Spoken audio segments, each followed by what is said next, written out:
for now, I'm going to read to you a bit from the book. And I was tempted to read from chapter 1, and I decided not to, because frankly, I read it back the other day, and it is brutal. I had forgotten how sort of intense that was. So I'm going to read from chapter 3. And just to set the scene, basically, this is where Matt Hunter, remember, he's an ex-minister, so he doesn't do that sort of stuff anymore. But the police have called him in to London to go to a noodle bar, where a man is holding his wife hostage because he's convinced that his wife is possessed by the devil. And so they've asked Matt to come in, and they've said, dig out your old dog collar so you can come in, and because this man is asking for a minister to come in, and we can't find any ministers that would do it, but you can come in because you used to be one. Come in with your dog collar and try and talk this man down. And so that's what's happening in this passage. I'll probably sit down to read if that's all right, because it feels a bit more Jack and Ori that way. Are you sitting comfortably? I'll begin.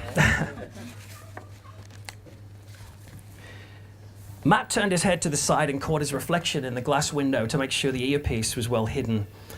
A ghost of the vicar he used to be made exactly the same move, and then that vicar stared back at him, glaring at him, judging him. This ancient version of himself sometimes did that, cropping up in the middle of some cool dream or thought process. He was sorely tempted to flip his old self a finger, but that would have looked extremely unhinged to the officers behind him. Instead, he just blinked and took a long, deep breath in through the nose, out through the mouth, the type singers do before a TV audition or divers before a jump. And what are the point? Prisoners before the guillotine slices their entire bloody head off. He pressed a finger against the stab-proof vest again. Damn, these things felt thin. He pushed through the open glass door to the noodle bar, trying to keep the tremble in his hand to a minimum. And it was a mess inside. Bowls of noodles lay strewn across the long wooden benches, dangling like exposed veins off the edges. Bottles of soy sauce had rolled to the floor and were forming sticky brown pools on the white tiles, and it was chaos. It absolutely stank, like really stank.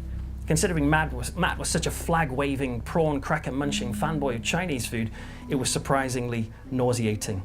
Just for time purposes, I'm going to skip a little bit so we can get straight to when he meets this man who's got his wife hostage. Then he turned the corner, and Kwame was on the other side, surrounded by a tableau of fish tanks, shapes swirling and diving with neon streaks, and the water looked pretty dirty. And Kwame was one of those uber hairy guys, fur on the face and forearms, a tracksuit-wearing Sasquatch of a man. His hand was pressing his wife's forehead back. Her eyes were shut tight, chin high, sweaty neck exposed. And a long strip of wet green lettuce hung out of her mouth like an alien tongue. For some reason, she decided not to swallow it. The knife's tip rested almost directly on the quivering cord of her jugular vein. I'm here to help. My name is Matthew Hunter. Kwame's bauble eyes moved slowly up and down him, checking out the black shirt, the dog collar. Are you qualified to wear that? I am. It wasn't a total lie. You look a bit too young to be a pastor. Wow, Kwame, I like you already. I'm actually 34, and is this your wife? Is this Arima? His words had a nervous hint of jolly about them, like he was making chit-chat at a summer barbecue. That was either a clever or a suicidal tactic, he had no idea which.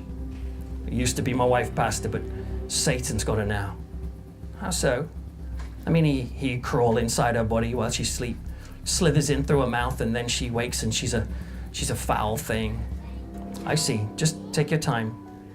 Gerard, this is a guy who's a policeman, talking to him through the earpiece, says, good, that's good, keep that tone. That tone. Matt stepped out of his body just for a minute and listened to himself slipping into the smoothie ministerial voice he once used to soothe the dying or depressed or the doubting, or in Kwame's case, the demented. And it was that patent, hey, I'm just your fellow metaphysical traveler voice. How quickly it came back after all these years. I tell her, say Christ, say his name, and she spit and cough and can hardly speak. So what's with the knife? Why not just get her help?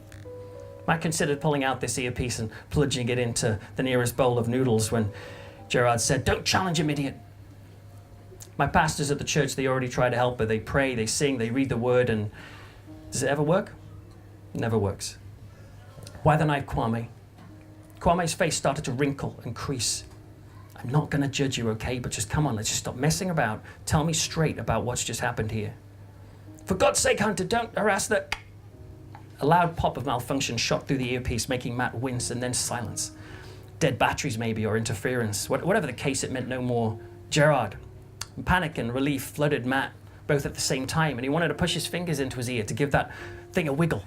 Didn't bodyguards do that in films? But he wasn't about to do something so obvious in front of Kwame.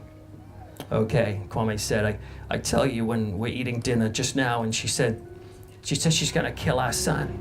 She's gonna give little Adwa brain cancer. How could she do that? It's impossible.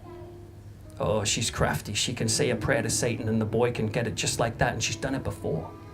She gave her sister a stroke last year just by praying it. His chest was starting to bulge now with deep, hot, squeezing breaths. The Umbro sign moved up and down in quick, jerky movements. I had to stop her. I had to, because I love my boy. Of course you do. I saw him outside, and he looks like a fine young man, and Matt paused, and he gave a gentle tilt to the head and said, "You've been through a great deal, haven't you?" Oh, yes. In the past, his prayers did nothing. Kwame just looked at the floor and bewildered. Matt didn't speak. He just earnestly nodded like he was pondering the spiritual pain. Actually, he was just wondering what the hell Gerard would be suggesting right now. And then an idea instantly flicked up inside his brain. Okay, Kwame, answer me this. Did your pastors fast before they did it? What? Did they avoid food? Why are you asking me this?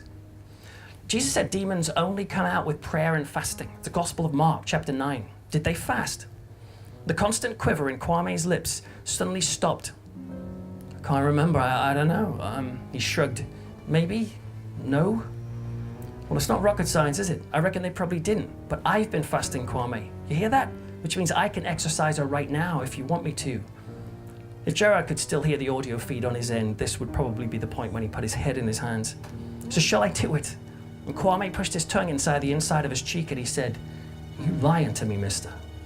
Maybe you could smell the cheese and chorizo wrap Matt had just scoffed at her earlier. You know what, Matt said. I'm not asking you to trust me. What? I said, you don't know me. I don't know you. I don't even know what noodles you ordered. Matt pointed in the general direction of the heavens, and a bead of nervous sweat trickled down his temple.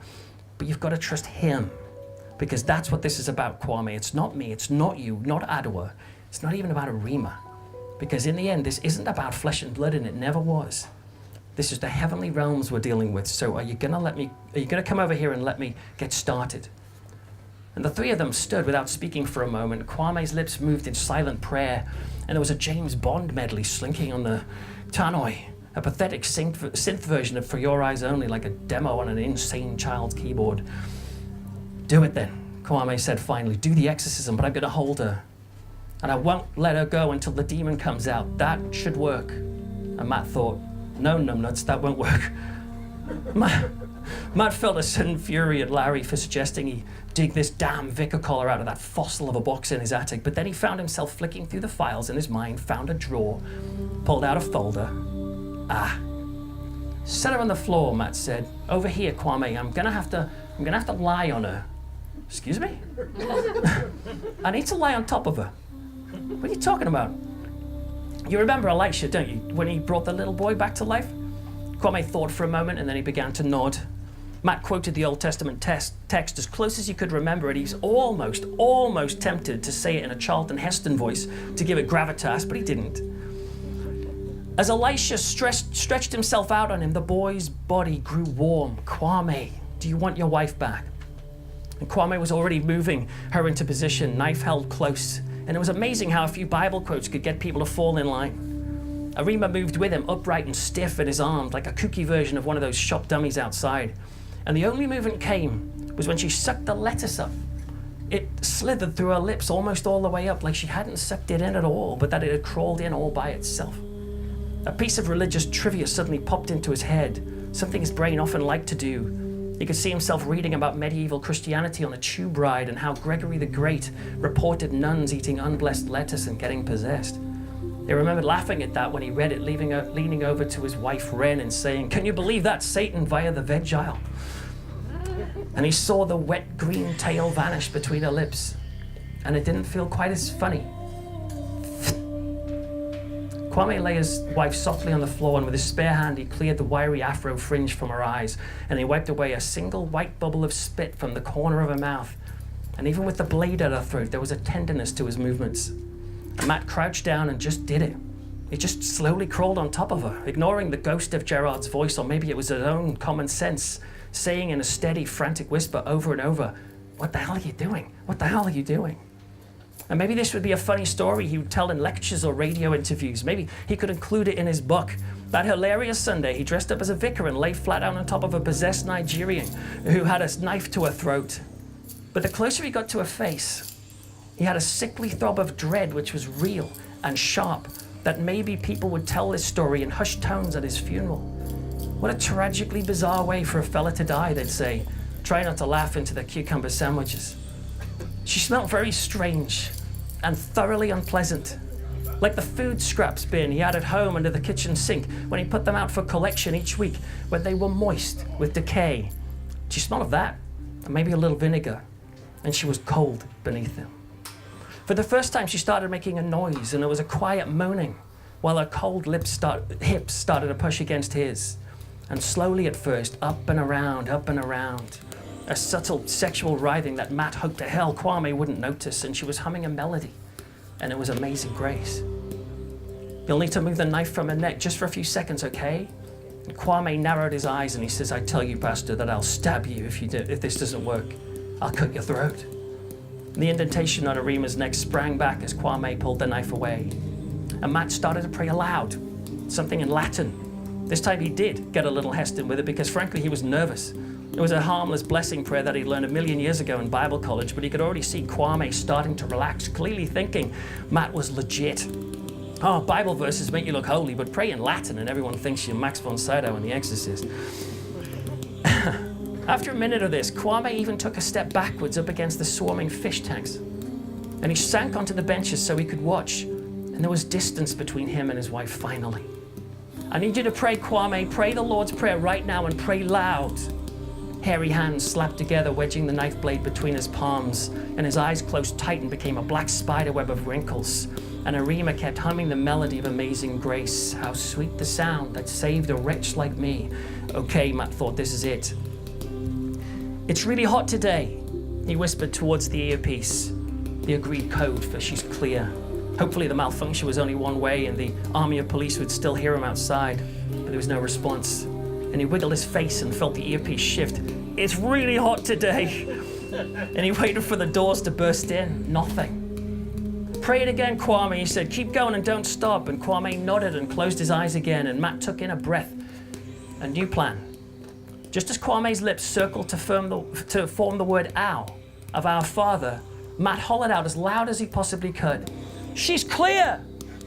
And it took a split second to look back and see the slip of a grateful smile start on Kwame's face, who must have thought the mystery pastor's sudden announcement meant he'd actually cleared out the demon and set his wife free. Matt even heard the guy shout hallelujah. But then those huge eyes flung themselves open like two iron doors in a cage, and his sweat-soaked face crumbled into confusion. A line of police crashed through the glass front doors and scrambled towards the fish tanks, filling the place with a disorientating rugby team roar, skidding through the soy sauce, barking and shouting, "Police, police, drop your weapon!" But he still felt like quite a distance away. And Matt went to push himself off Harima so he could get clear, but her icy hands suddenly clamped around his. Stronger than she should be. And she locked in there for a second, a very long, drawn-out second. And Kwame threw himself towards Matt with a squeal. He felt a sudden ripple in the back of his neck. And it could have been the draft of air from the now open door, or Kwame dropping on him with the knife, the tip of the blade plunging at the part of the stab vest that wasn't being covered. Oh. The bones in his spine automatically locked themselves into position like he was a transformer, bracing for impact. And he had a sudden flash of an image of himself, sitting paralyzed in a high-backed chair, sipping carrot soup from a spoon, from his weeping wife's trembling hand. So real that he heard his breath shudder. "Aye," Kwame from behind, "kill!" Time slowed the syllables. The officer's roar was loud, but he could tell it was too far away. The sound of them bent into a low dinosaur growl, every sound dragging, sinking as though the batteries of the world were finally running out. And instinctively, Matt pulled up his knee, wound it like a spring and hammered it back, and the sole of his shoes, the ones he wore for lecturing and funerals and vicar impersonations, slammed into something. Kwame's leg, most likely, from the horrible cracking sound, like a branch snapping underwater. And it was followed by frantic crackling as the officers deployed their tasers. and the knife clattered to the floor, following by the jerking crunch of his electrified body, like all that hair was about to burst into spontaneous combustion. "You're clear, Hunter," it was Bob Gerard, panting and laughing. "You're mad, but you're clear." And Matt yanked his wrist out from Arima's hand, but then he stopped, because for the first time, her eyes began to open, and she did it gradually, and it seemed with some discomfort. Her lids tore, as though they'd been stuck shut with surgical glue, and her lips pressed forward to speak, and a black hole slowly split open in the open seam between them, and what she said made some of his strength drain away. Ooh, spooky. She said, "Mama need." Her dry voice crackled like old paper. "Mrs. Adake," he said. And she said, "Mama need." It was the strangest thing. He'd never even met this woman, never seen her face. He never even knew the name Arima was a name before today, but those words hung in the air like a shared secret between the two of them. And when he saw her lips form the shapes and sounds, he closed his eyes as if it might block out the syllables, but it didn't. And Arima's pleading just threw up the image of Matt's own mother against the back of his eyelids. And he saw her matted hair, sticky, face down at the kitchen table. He heard her voice bubbling into liquid. Some sadistic little neuron fired in his brain and said, "Bet she said that too. I bet you, I bet you, I bet you." And he shook his head quickly and he opened his eyes as Arima said it again, "Mama need her boy." And then a manic look of excitement animated her face, and he ripped his wrists from her hands and sprang to his feet, brushing himself down, and Arima was still on the floor, but now she started to reach out, both hands to him as though she was pleading for him to crawl back on top of her. And then her eyes grew wide and she opened her mouth to hiss low and long, and he could see the piece of unswallowed lettuce rattling like a second tongue right at the back of her throat. "Mama need." Why the hell was she smiling?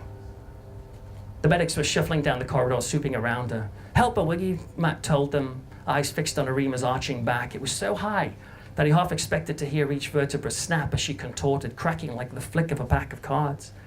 And he needed some air, and so he dug the earpiece out with shaking fingers and, holding it in his fist, marched through the glass doors and back out onto the pavement.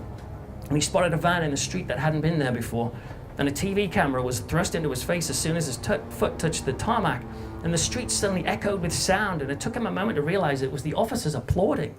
And they stuck up their thumbs and they whistled with delight. "Great work, Reverend," the reporter said, and from somewhere he heard a woman wolf whistle. But what he mainly heard was Arima, because she was still crying out even through the glass. "Mama, mama, mama need." And he reached up and he yanked the dog collar off his neck and he tossed it into the bin, like a 14-year-old hiding a cigarette from his mother. And he hurried towards his car. Thank you.